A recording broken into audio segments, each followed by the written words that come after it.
le sakafo nohanina no natonga an'le tranga nafatesana olona maro zany.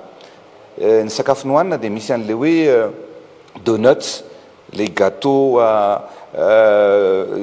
misy fa salama tsara daholo tsika tsirairay avy manaraka ny RBC GTV. Ho anao izay mbola tsy abonné dia manasana hatrany tenako abonné vao mba ahafahanao manaraka ireo toetra rasa misy eto amin'ny firenentsika ity.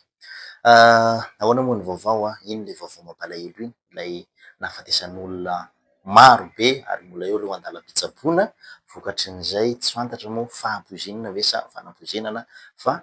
ny vaovao ofisialy aloha dia hoe poizina niniana natao tanatin'ilay donaty na tonga ny aretina ka miteraka izay fahafatesana izay. Manaraka ny kabaran'Andriamatoa tsika asiako échantillon eo fa andrazo aloha sitsika échantillon satria anao analyse aho ahitako ny fomba fijery iny hoe nge ity zavatra niresahany ity. Ankehitriny moa zany dia fatatsika hoe inona ny zavatra nitranga satria nareo fianakaviana ireo zay namoiavana ary dia tea fantatra hoe inona marina ny zavatra nitranga ary ahoana ny zavatra ny andraikitra tokony ho raisiny fitondram-panjakana anampiana an'ireo fianakaviana ireo. Ny zava-nisy rehefa nanao tatitra teo anivon'ny filakevitry ny ministra ny fahasalamana, ny ministra ny misana ny gendarmerie dia zavatra roa no afaka tsoahana atao anatin'ny tranga zany. Ny voalohany dia tena mahonena satria dia rehefa natao zany ny fikarohana sy ny analyse izay natao satria ny sakafo nohanina atao ary le sakafo nohanina no natonga an'le tranga nafatesana olona maro zany. Ny sakafo nohanina dia misy an'le hoe donuts, les gâteaux ireny zany gâteau maina misy crème ao anatiny no nohanin'ireo izy ireo ary rehefa nisy olona zay tsy nanatrika an'le fety fa nahazo kosa n'ireo donuts ireo dia tratran'izay fanapozinan'izay dia rehefa nisy tamin'ireo olona ireo koa zany namena an'ireo donuts ireo zany ny expérimentation natao tamin'ny ireo souris na totozy na voalavo moa zany dia tonga dia maty avy hatrany ireo totozy dia fantatra zany fa misy pozina ilay sakafo zay nohanina ireo olona nanatrika ny fety ireo. Ary mahonena dia mahonena le izy satria ny fean'izay zany dia le sotoavana mihitsy no very eto amintsika hoe ninina antony tsy misy mihitsy hoe andeha aminona olona toy izany indrindra moa fa vao mainka mampavaky fo anatin'ilay izy dia hoe mbola tanora eritreriny no natao anatin'izy iny ka ankehitriny zany dia fantatra hoe empoisonnement fa tsy intoxication alimentaire. Misy zavatra roa mantsy ao anatin'izy ireo. Ny zavatra hita moa zany tao anatin'ilay izy dia hoe inona avy ny signe classique na ny toe-dravatra rehefa misy ny intoxication alimentaire. Rehefa misy zany intoxication alimentaire ary zay zao dia fantatran'izany tany Mahajanga rehefa tsy voatandrina ny fitehirizana ny sakafo, rehefa tsy voatandrina ny fandrahoana ny sakafo indrindra fa resaka fruits de mer na charcuterie reny dia miteraka an'izay. Ny fitrangan'ny intoxication alimentaire dia douleur abdominale zany hoe marary kibo zany ny olona dia mivalana na mandoa zany ao anatin'izay misy diarrhée na vomissement. Fa ty tranga ty kosa zany dia ny zavatra hita saba avy hatrany vao nisy le tranga dia nisy aloha teny an-dalana dia maty satria tratran'ny asphyxie zany hoe tonga dia sepitra dia tsy afaka ny ena ntsony dia ny karapoka dia maty avy hatrany. Nisy ihany koa ny tranga vao nifampiantsoako tamin'ny ministra ny fahasalamana teo dia hoe misy zany zao ny olona roa maty farany teo zany zay ndao zany fahafatesana dia voan'ny hémorragie digestif zany hoe nandora na ny valan-drà zany zay tsy ao anatin'ny resaka ao anatin'ny resaka intoxication alimentaire zany. Dia ny akamaroan'le olona voan'ity moa zany dia tonga dia sepitra daholo. Zay zany no tranga hita sy azo tsapahitanana ankehitriny dia zay no natonga antsika ary eto moa dia manome toromarika zany a zavatra roa no ataontsika. Ny voalohany a dia ireo singa ny sakafo zay natao teo zany a dia nalefatsika any ivelany satria raha ohatra ka miresaka an'izany hoe fanabozona an'izany zany tsika dia misy singa zany tsy ananantsika afana manao analyzy eto amintsika fa fantatra zany izy hoe fa tsitsika io fantatra hoe inona le pozina natao tao anatin'io sakafo tsy maintsy ataontsika hatramin'ny farany. Ary faharoa moa dia toromarika nomeko an'ny ministra sy ny tompona andraikitra rehetrarehetra hoe tsy azo ho avela impuni na hoe tsy azo ho avela mandalo fotsiny amin'izao fa tsy maintsy saziana farak'izay mafy ny olona mavandoza mamono ny fianakaviany na ny mpiray tanindrazana na olona mitovy anazy toy izao tranga misy zao. Ary efa eto moa dia efa miteny mihitsy satria andro aman'alina manao enquête ny enquêteur ary efa misy saritsariny sady hita hoe iza ny mety navandosa ary tsy maintsy hivoaka tsy hoely zany. Laza zany izy teo zay, laza izy fa izany intoxication alimentaire zany olo dia mivalana fotsiny mandoa fotsiny fa le tamin'ny farany teo olo tena hoe saimbotra zany le olona de zao le izy andeo adofo loha fa ngamo rehefa intoxication alimentaire de agent pathogène anankiray ihany mahatonga an'le izy izy io ange miakina amin'ny agent pathogène zay nahatonga an'le intoxication alimentaire no fomba fisehony na hoe symptôme raha virus hafa raha bakteria ohatra nahatonga an'le izy de hafa ka izy hoe manona lay teneninao fa tsy mitombina ilay izy milaza anao fa saimbotra le olona tratra farany reto ka izay manaprofo fa tena poizina ny nenana tao ilay izy tsekeko kosa zany tena hoe tsekeko de nilaza mio anao fa nalefa any andafo fono ny échantillon atao analyse anaovana étude mamenatra ny zavatra zany sady mampalahelo satria maninona satria manambany scientifique malagasy voalohany indrindra de eo ihany koa ilay hoe tsy fampiny fitaovana hoentina miandrika ny fahasalamana eto Madagasikara.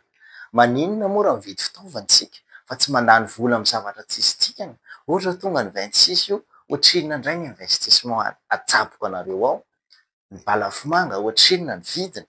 zany rehetrarehetra zany kanefa ny tontolo ny fitsaboana itsy marary lay fitsaboana mihitsy no marary eto amin'ny firenena grave zany tena grave sady loza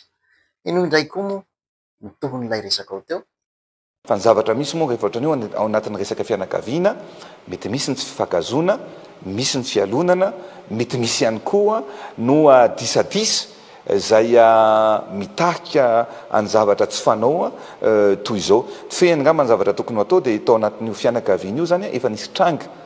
toy izao ihany koa efa nisy fianakaviana hafa fianakaviana olona hafa ao anatin'le fianakaviana reo ihany zany ao anatina resaka cousin sy cousine no efa namony ainy tony tamin'ny resaka fanapozinana fa olona ray zany no tratran'izay ny enquête moa dia mandeha fa misy tantara lava be mihitsy ao ambadiky ny zavatra rehetrarehetra fa ankehitriny dia efa hita taratra kosa hoe iza ny mety navandoza ary tsy maintsy atao hatramin'ny farany ny enquête ary rehefa vita moa ny enquête ny sampandrara mikasika an'izany dia tsy maintsy aneo an'izany sy ampiseho an'izany eo anivony ny vahoaka malagasy iray manontolo. Nilaza ianao zao fa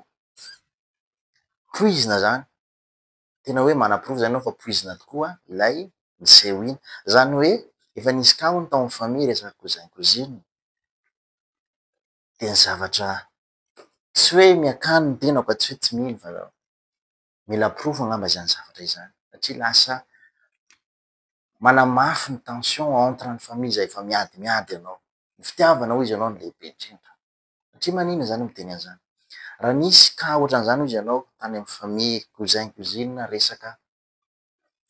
fanasaviana izany maty ve le olona raha sanatria maty natao autopsie ve nijerena ny taovany hoe inona simba inona nahatonga an'le fahafatesany raha eny dia inona nahatonga ny fahafatesa na hoe natao analizy ve lay sakafo nanam-bozinina tamin'izany fotoana zany de ahoana ny valy, ahoana ny valy. Sao de mazavatra hafa ny nahafaty inona moa tena nahafaty ny olona tamin'izany ra sanatria maty izy na namparary azy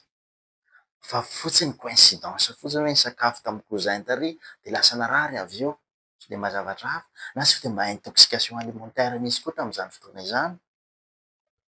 fa tsy vitan'ny fanendrikendrika fatany fotsiny tsika fa ny malagasy moa olo fo a de oentinareo lalaovina sentimony a de neny hoe fanampozinana fanamozina moa ty famosavina zany famosavina zany koa ka matetika amy fiarahamonina malagasy a lay finonoana mbola siko resaka zavatra anankiray zay sady témoignage ataoko mahakasika an'ilay famosavina. Qu'est-ce que ny fanampozinana ara-tsakafo fanampozinana ny nina natao iny teto Antananarivo izy iny fa ny tany Mahajanga ihany koa nisy fahampoizinana ara-tsakafo intoxication alimentaire fianakaviana ninana mortadelle indray no sendra izay ary telo no namony ainy tany Tomasina ihany koa nisy an'izay trangana fahampoizinana ara-tsakafo izay finanana godrogodro misesesy lay tranga. Monsieur le Président, ahoana ny fahitanao an'izay? Ya misy zavatra roa samihafa moa reo miora ny voalohany a de eto moa tiako foana ny manazava an'izy hoe hafa le empoisonnement de tena fanampozinana inina atao zay amonona olona ary io zany le teneniko hoe mila mieritreritra mihitsy tsika rehetra satria le sotoavina mihitsy no simba sy very amintsika malagasy betsaka ihany nefa zavatra eny fa tena hoe mbola tsisy fanampozinana fao be betsaka ohatran'ity zavatra nitranga ity io efa nisy io fanampozinana io na le tany Akiala Mavony nisy an'le tanora vao eritreriny ihany koa mpivady zay nanao fahakalazana ny fetin'ny vehivavy fahavalo marsa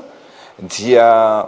nisy nanapozina ihany koa de maty izy ny vady ary maty ihany koa ny olona anankiray mpanampin'izy ireo ngamba ny ratsy diso izay ary mbola nisy olona maro ihany koa zany no anarary tao anatin'ireny zany hoe le sotoavitsika mihitsy zany le fanampozinana zay ny tena tsy eken'ny saina hoe hifamono zany isika zay no mahakasika an'iny ary io zany no tokony io moa no teneniko hoe le any Akiana Mavony efa niteny ihany koa ny tompona andraikitra Isatsokajiny hoe tsy maintsy atao izay fomba rehetra ahitana sy afatarana ihany koa zay tompona antoka tamin'izany. Mahakasika ny Mahajanga indray teneninao de indray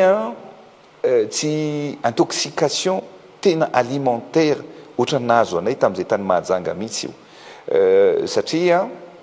ny zavatra hita moa zany de hoe nisy ny vide mortadelle tao anatina tao amin'ny grande surface anankiray zay niteraka fianakaviana maromaro ihany koa narary noho zay finanana mortadelle zay ary nisy moa ny namony ainy ary tena miara-miory ihany koa amin'ny fianakaviana izay io zany no tokony hotandrematsika na ny fikirakirana na ny fanaovana n'ireny sakafo reny tokony misy norme ihany koa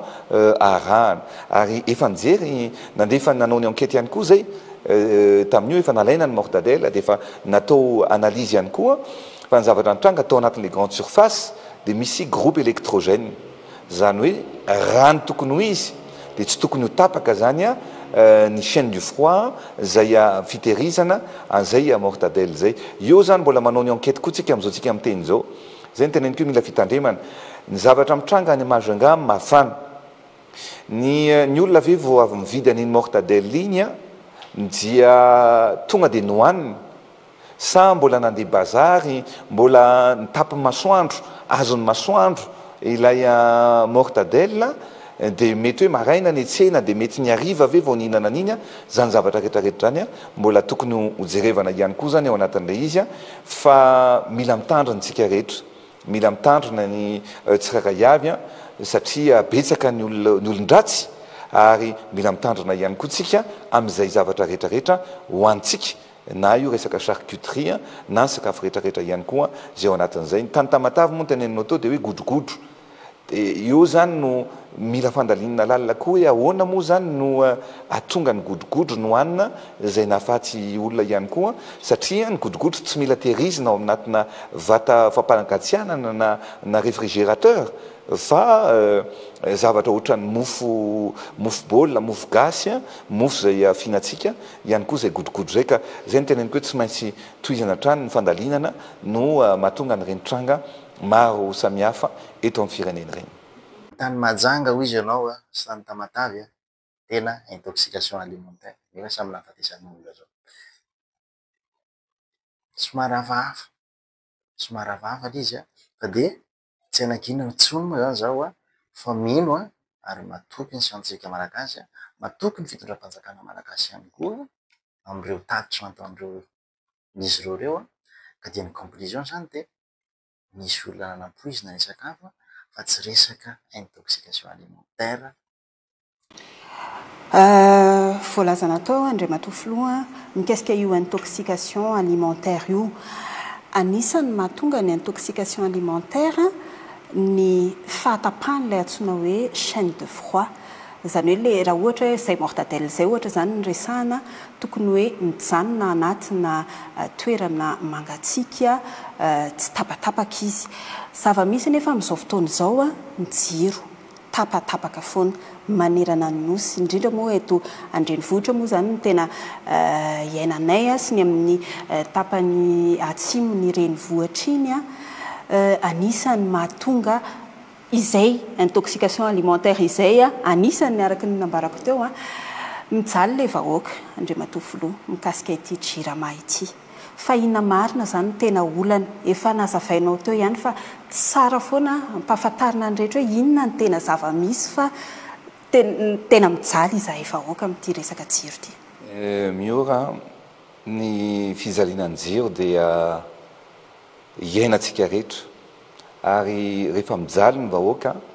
dia milaza aminao fa tsy matory andro aman'alina mitady ny vahaolana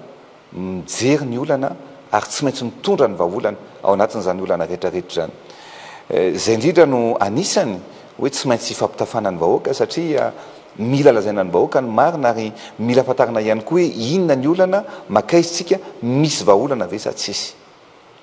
ny zavatra tiako ambara raha mikasika ny Antananarivo manokana dia ny problème ny olana voalohany aloha olana roa zany ny zavatra misy fa le olana voalohany aloha no resahako ny olana voalohany ny tena natonga ny fatapatapahan-jiro natonga fahasorenana tamin'ireo quartier maromaro teto amintsika dia ny fipoahan'ny transformateur anankiray tamin'ny hoe Tana Sud ny Tana Sud io dia transformateur agoavana be 25 MVA na équivalent na 25 kVA zany no ampoka efa ampoka izy io tamin'ny herintaona dia ny toerana rehetrarehetra iny Anosy Zato Ampitatafiky Feno Arivo Vodivorona iny rehetrarehetra iny zany tapaka daholy hatrany Ameritsiatosika hatrany Arivomamy Soavinandriny Itosy Ray Manontolo 67 hectares rehetra Ampefloa Tanjombato sy ny zone Forelo rehefa mipoka io transfo ana 25 MVA io na 25 kVA dia apahany kely sisany nandeha zany dia eo zany tsy maintsy jerena hoe alefa aloha ny any Tanjombato sy ny any 67 dia tsy maintsy tapaka ny any Ampitatafiky sy Anosy Zato dia alefa indray ny any Vodivorona dia tsy maintsy tapaka indray ohatra ny any Imeritsiatosika ohatra zay zany le zavatra misy ny jirama dia eto moa dia milaza misy olona tena miasa fa misy olona tena misopatra ihany koa ary zay ny olantsika ankehitriny fa za tonga eto ilaza ny marina ho an'ny vahoaka malagasy betsaka ny zavatra olazaiko anareo satria tamin'ny maraina hatramin'ny 2 atoandro nanomboka tamin'ny 10 amin'ny 10 amin'ny 12 amin'ny 12 adiny 4 nivory niaraka tamin'ny DG Jirama, ny tompona ndraikitra tale maromaro tao amin'ny Jirama, niaraka tamin'ny Premier ministre sy ny mpiara-miasa tamiko teo amin'ny présidence. Nijery zao inona marina ny olana ary inona ny vahaolana ary zavatra maro no resako amin'ny vahoaka malagasy eto. Ny zavatra misy zany dia ny faterana aloha hoe natonga an'le olana iny zany le mipoka ilay transfo natonga an'io fatapatapahana io. Ny transfo io nefa 40 tonnes. Zany hoe na métormarque reto mbola mamétormarque ihany antale général ny Jirama. Tsy maintsy ataontsika izy anafarana transfo vaovao amin'io 25 MVA io 25 mégawatts ary tsy transfo ray no vidiny satria raha mipoka ny ray tsy manana réserve tsika ary loza amin'ny tataony ny iainantsika satria raha misy accident zany tsika dia hosahirana ny vahoaka sy ny tokantrano tsirairay avy ka tsy maintsy anafatra tsika transfo anankiroa zany transfo ngeza be 25 MVA io efa mifampivory zay tamin'ny maraina ary nitapahana io fa anafatra tsika 30 andro ny fanamboarana an'io tokony ho 80 fa nahita mpanamboatra transfo zany ny tao amin'ny ivon'ny Jirama mavita an'io vaovao mavita an'io anatin'ny 30 andro ary tsy afaka alefa avion io fa tsy maintsy alefa sambo dia 30 andro afaka 80 andro na roa volana zany dia ho tonga ny transfo vaovao fa nametraka tamin'ny Jirama hoe tsy afaka iandry afaka roa volana fa tsy maintsy atao zay avitan'io ary reto isorako ary makahery ny mpiara-miasa ao amin'ny Jirama zay manamboatra anazy satria misy rebobinage be dia be ao ataony isy pièce be dia be tsy maintsy nafarana avy any ivelany efa tonga eto daholo ankehitriny ary ny fanamby napetraky ny tale général ny Jirama sy mipiasa ny Jirama tamiko dia tsy maintsy fitaina amin'ny herinandro ho avy zao zany hoe afaka andro vitsivitsy zany alohan'ny fety zay ankalazatsika ny fahaleovatena io transfo zay 25 MVA io. Misy fanadidina nataonay raha teo teny Anosato monsieur le président mikasika io fahasimbana teny ny Anosato io misy ny vahaolana vonjomaika zay nataony teo anivon'ny Jirama ny fametrahana sous-station teny Soavina Atsimondrano raha sitraka angamba dia alao ho arahantsika vetivety mikasika izay fanadihadiana izay. Ankoatra ny fahatapahan-jiro mifandimby mahazatra na ny délestage iainan'ireo faritra maro eto Antananarivo, mafimafy kokoa no iainan'ireo mponina any amin'ny zotra Tana Sud, izany hoe ny any amin'ireo faritra maromaro ao amin'ny distrika Atsimondrano, Ampitatafika, eo Fenoarivo ka hatrany amin'ny faritra Itasy. Antony mahatonga izany ny fahasimbana ity vata-panova herinaratra na transformateur eto amin'ny sous-station Anosato ity efa ho herinandro maromaro zay. Arak'izao hitantsika izao mbola tsy miasa io vata-panova herinaratra io hatramin'izao. Raha ny nambaran'ireo tompon'andraikitra tsy maintsy nalefa namboarina ny fitaovana tao anatiny. Raha ny fanazavana avy amin'ny Jirama efa nisy ny vahaolana vonjomaika noraisina raha ho an'ny zotra Tana Sud dia ny nananganana ny sous-station kely eny Soavina Atsimondrano. Izy io izay nandeha nanomboka tamin'ny fahafitony volana Jona teo entina manatevina ireto fitaovana eto Anosato ireto anamaivanana ny fahatapahan-jiro amin'ny faritra Tana Sud io.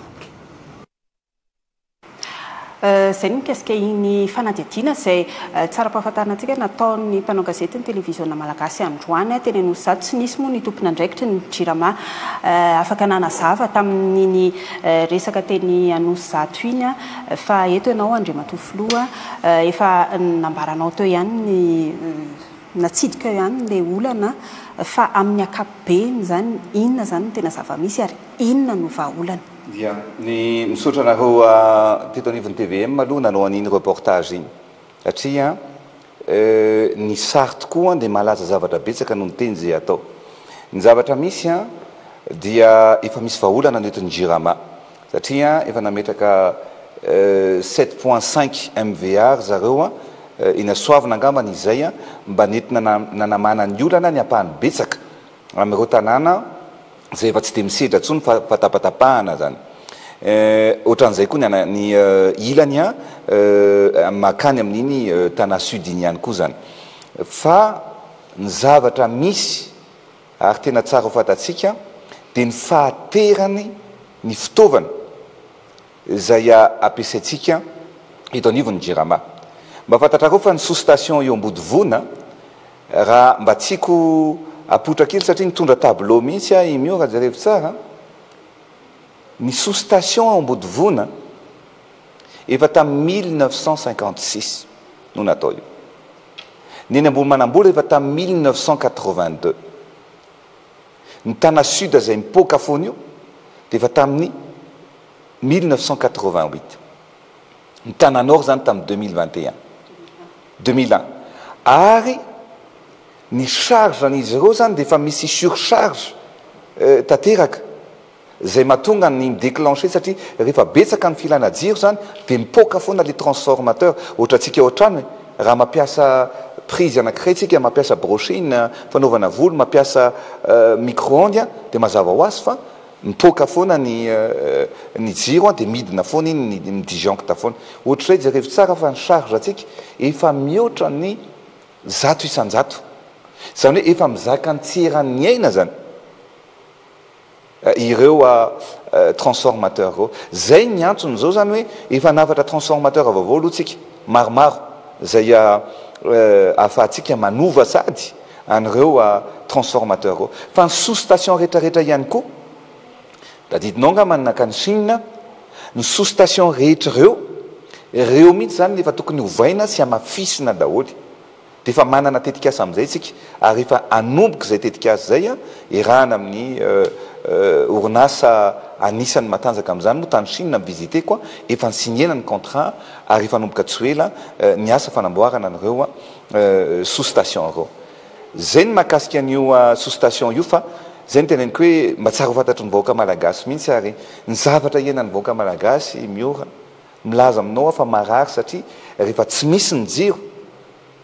dia sarotra ny fiveloman'ny olona sarotra ny miary sarotra na ny mpanao volo na ny mpanao asa tanana fanjairana na ny mpanao sakafo na ny mpanao traiteur ny asa rehetrarehetra dia raha vao tsy misy ny jiro dia tsy afaka manao an'izay zay zany ny zava-misy na mihintsika na tsy mino dia zay le izy dia miraso samidin'Andriamanitra ho anao izay nanaraka hatramin'ny farany dia manasa anao ny tena abonnez-vous raha toa ka mbola tsy abonné amin'ny RFC GTV anao miraso